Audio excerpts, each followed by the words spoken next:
કાળી ચૌદસે કરો આ 7 ઉપાય, પૂરી થશે તમારી મનોકામના। 1. ઉબટન લગાવી સ્નાન કરો। નરક ચતુર્દશીને રૂપ ચૌદસ તરીકે પણ ઓળખવામાં આવે છે। આ દિવસે સવારે વહેલા ઉઠ્યા બાદ ચહેરા અને શરીર પર ઉબટન લગાવીને સ્નાન કરવું જોઈએ। શરીર પર ઉબટન લગાવ્યા બાદ પાણીમાં લીમડાના પાન નાખીને સ્નાન કરવામાં આવે છે। નરક ચતુર્દશીના દિવસે ઉબટન લગાવીને સ્નાન કરવું શુભ માનવામાં આવે છે। 2. યમદેવના નામનો દીપ પ્રગટાવો। કાળી ચૌદસના દિવસે યમરાજની પૂજા કરવામાં આવે છે। આ દિવસે સાંજે ઘરના દરવાજા પર યમદેવના નામનો દીપ પ્રગટાવવામાં આવે છે।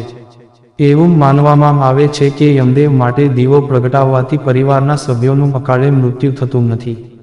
3.4 દીવા પ્રગટાવો।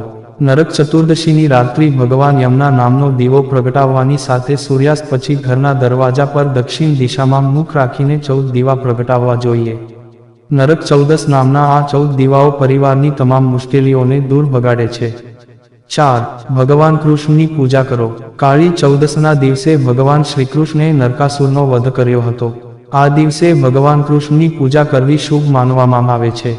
કાળી ચૌદસના દિવસે શ્રી કૃષ્ણની પૂજા કરવાથી મનોકામનાઓ પૂર્ણ થાય છે। 5. હનુમાન દાદાની પૂજા કરો। કાળી ચૌદસના દિવસે હનુમાન ભગવાનની પૂજા કરવામાં આવે છે। હનુમાનજીને બળ બુદ્ધિના દાતા અને ડર ભૂતને ભગાડનાર દેવતા માનવામાં આવે છે।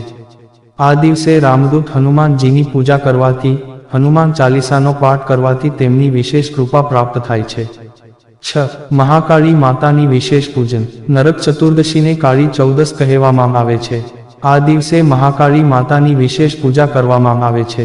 મહાકાળી માતાની વિશેષ પૂજા સાધના કરવાથી તમામ કષ્ટો દૂર થાય છે અને મનોકામનાઓ પૂર્ણ થાય છે।